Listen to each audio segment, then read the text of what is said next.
Kaylee McGhee White joins me now. Kaylee, my takeaway, and Lauren's big takeaway from these polls, is that Biden has lost support in all key groups. Is that the most important thing here? Absolutely. He's hemorrhaging these key demographics. And I want to focus specifically on my demographic here, the young voters under the age of 30, specifically Gen Z voters. Biden is down by double digits from where he was back before the 2020 election. That is a remarkable drop. And I don't see it improving before the November election, because there are three main factors that young voters are concerned about that really are not going to change between now and then.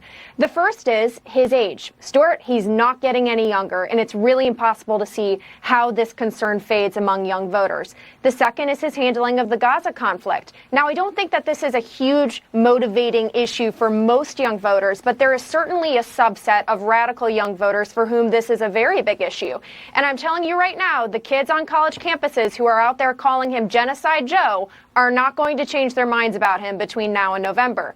And then the third is, like for everyone else, the economy. Barring some extreme circumstance where inflation suddenly disappears and everyone has more money in their wallets, again, it's impossible to see how conditions improve enough for voters to change their minds about how Biden has handled this economy. Kaylee, Trump and Biden have agreed to two debates, one in June, one in September.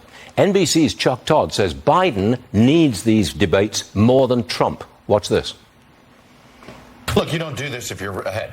Obviously, this to me is there's a lot of people in and around Biden world that have been wondering, do they accept that they're losing? Do they realize this isn't working, what's been going on, that they need to take some more risks? This is a risk.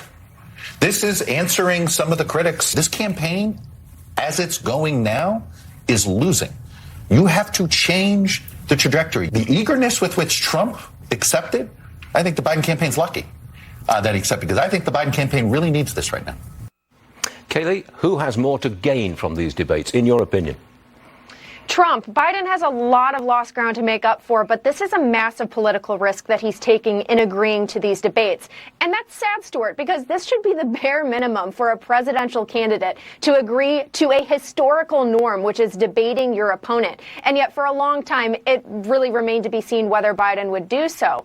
And I want to caution us not to, set the bar too low for Biden. It's not enough for him to simply show proof of life as he did at the State of the Union address. He's asking the American public to re-elect him for another 4 years. If anything, the standard should be higher for him than it should be for the guy the voters rejected 4 years ago. All right. Kaylee McGhee White, thanks for joining us. All good stuff this morning. Thank you, Kelly.